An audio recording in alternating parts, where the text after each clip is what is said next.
Всем привет! С прекрасного города Измаила. Вы на канале Раиса Горяченко, дача, сад, огород, цветы. Сегодня как раз я отвечаю на вопросы, касающиеся вот этого граната. Их два у нас. Я специально оставила одну ветку, даже две веточки, где урожай еще не собран, чтобы объяснить. Я сама очень долго шла к этому и думаю, еще дальше буду, что нужно обрезать. Вот слово формировка, что такое формировка и как вот добиться, чтобы был урожай. Ну давайте с самого начала посмотрим, поближе сюда подойдем, я покажу, где вот сформированы гранаты. Это очень важно, потому что у многих уже есть эти гранаты, и многие занимаются этими деревьями, но у многих цветут, только сбрасывает цвет, и нету плодов. Давайте я вам покажу. В первую очередь хочу сказать, что это за сорт. Мне этот сорт 2 саженца подарил наш местный садовод, виноградарь. Он очень любит этим всем заниматься, и он мне назвал это гюлоша розовый, этот гранат.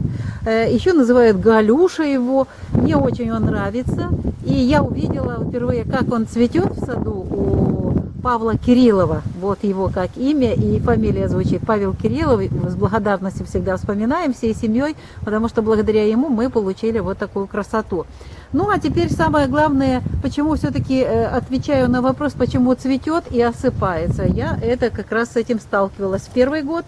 В первую очередь, когда вот цветет, где-то я видела цветочек, вот он так красиво, это как раз цветок женский, на гранате и мужские, и женские одновременно цветочки. Но вот это маленький, видимо, поздно и крепко держится, упал. Вот. В этом году у нас очень мало осадков было, и если их не поливать, то, естественно, растение будет сбрасывать плоды, потому что оно не может выкормить эти растения. Мы специально здесь сделали такое поливочное место под деревьями и поливали их несколько раз, капитально заливали. И я сейчас хочу, чтобы показали вот внизу, вот такую даже ваду сделали. Вот здесь под само дерево медленно заливали. Вот, и здесь вот такую перемычку, здесь и инжиры, вот здесь внизу вот здесь заливалось полностью водой. Для того, чтобы корни у нас и инжира, и граната, они тянутся, они друг друга не пересекают, но они как раз тянутся на земле, по земле. И вот здесь у нас дракоша нам помогает, как раз вот здесь везде как раз корни граната. И постоянно полив был. И еще вот рядышком мульча.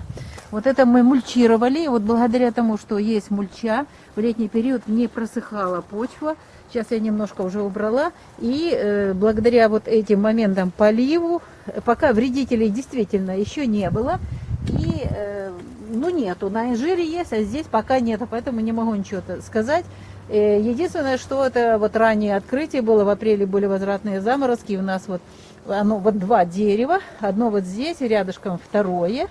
Вот оно здесь у нас. Вот. И эти 2 кустарника, не деревья, а кустарники, они как раз, получается, что это с востока, и здесь северо-восточная часть. И вот мы когда открыли, как раз попал под этот -5 мороз, -5 было. И, естественно, он немножечко пострадал. Вот. И у него даже меньше было плодов, правда, крупнее были. Ну, а теперь я хочу вам объяснить все-таки по формировке плодов. Я еще сама продолжаю учиться и наблюдаю за ними. Вот смотрите, где вот оставили мы плоды, не собирали. Формируются плоды. Вот смотрите, веточка, да, и вот эта веточка, здесь была маленькая такая веточка, именно на однолетнем прошлый год. Вот в этом году сформировались веточки, вот эти тоненькие, маленькие.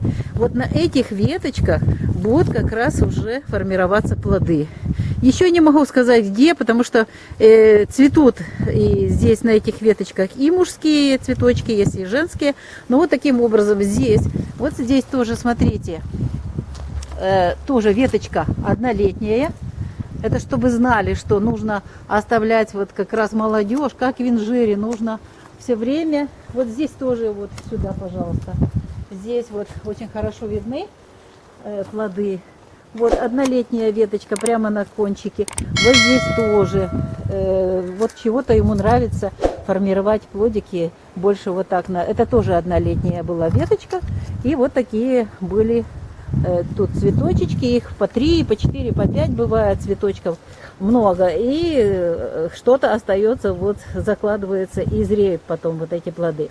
Ну и что я делаю? Я начала обрезать и летом пробовала их обрезать, и в зиму.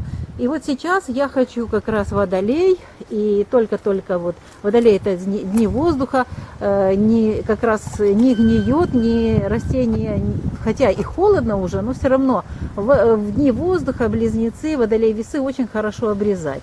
Поэтому я вот заметила, что наши вот эти кустарники сверху никогда не формируют плоды. Вот что это вот интересно, вот выше этого уровня всегда ввысь тянется, там листики, а вот плоды вот формируются вот здесь. Причем больше всего любит формироваться на восточной части, где солнце больше, и южной части. Вот здесь у нас восток, восточная часть, и вот здесь затышек своеобразный, и вот здесь как раз вот сформировалось больше всего плодов.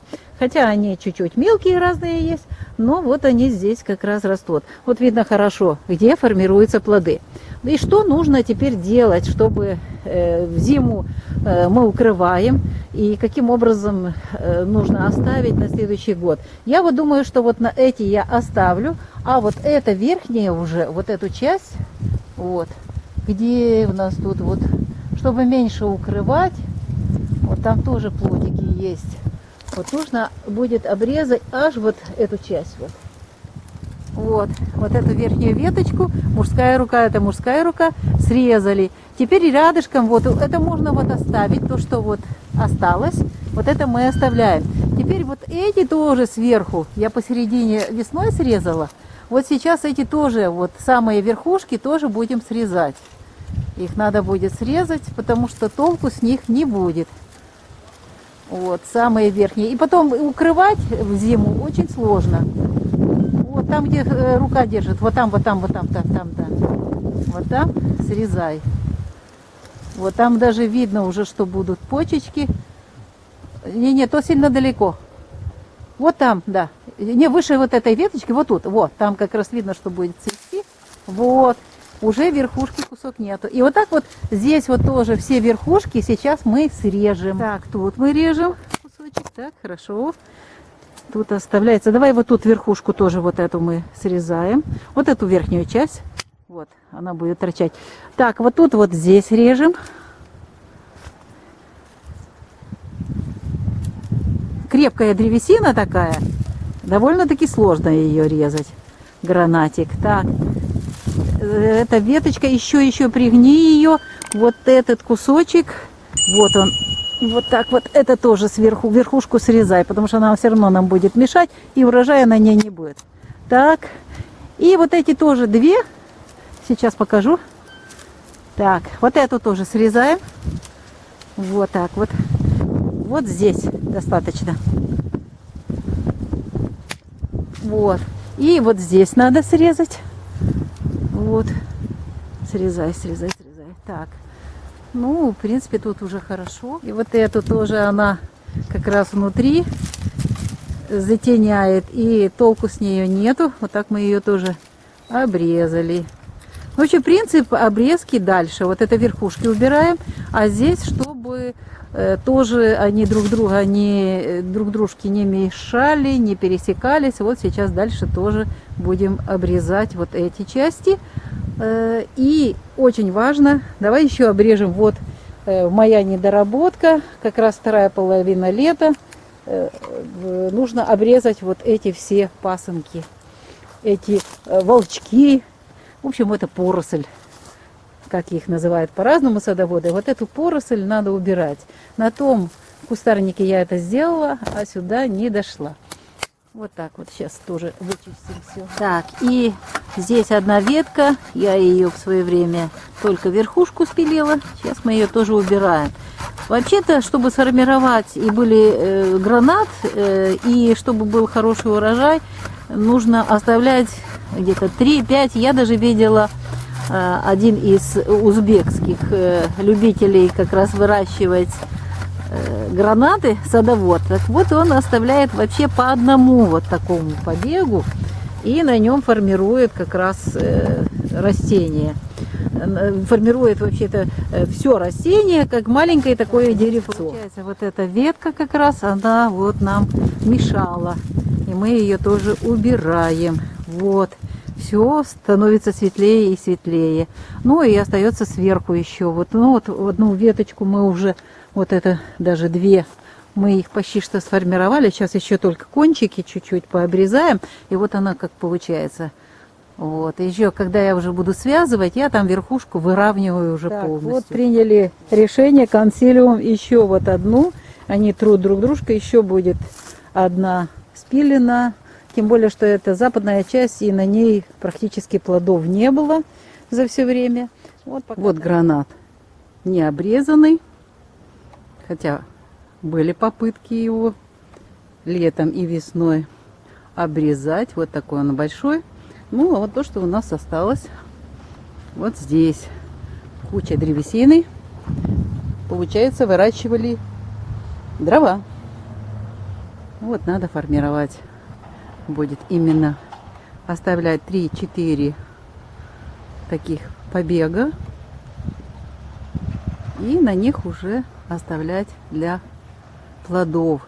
Те именно, кто занимается гранатами, они выращивают очень крупные, оставляют вот на одном кустарнике, на одном таком деревце от 7 до 10 плодов, не более. И тогда получается, что растения отправляют все питательные вещества именно на эти плоды. А так у меня вот древесина была. Ну, теперь мы вот будем вот таким образом формировать уже в течение всего года. Здесь вот это тоже уйдет, потому что здесь были две ветки, пересекались и вот натирали друг друга. Должен быть вот свободный такой доступ воздуха и солнца, как чаша. Вот. Тем более, что у нас здесь инжиры, мы тоже, они уже устарели, и будем срезать, оставлять только молодняк, поэтому будет больше свободы у этих растений. Ну, а сейчас еще нужно будет вот этот кустарник тоже расчистить и оставить для плодоношения тоже штучки 3-4, для того, чтобы иметь хороший урожай крупных гранатов. Ну вот, в конечном итоге оставили вот столько. И на следующий год будем уже формировать, еще одну будем убирать, оставим только 3. То есть, как в принципе инжира, там, где вот солнце поступает, где свобода, там и формируются как раз плоды, цветет и, естественно, плодоносят вот те ветки. Очень вкусный, кисло-сладенький такой этот гранат. И мне очень нравится именно выращивать самостоятельно и наслаждаться вкусом собственных плодов граната. Мы, Раиса Горяченко, Александр Волик, подготовили для вас вот это видео, целая эпопея, обрезки гранатов. Мы раньше по чуть-чуть только все это делали. Все было жалко, но мне сказал один садовод: никогда не жалей. Если будешь жалеть, будут листики, веточки. Хочешь плодов? Тогда не жалей. Нужно обязательно стричь. Будем стричь. Ну, а мы желаем вам удачи, хороших вам урожаев на ваших деревьях. Всего самого доброго вам.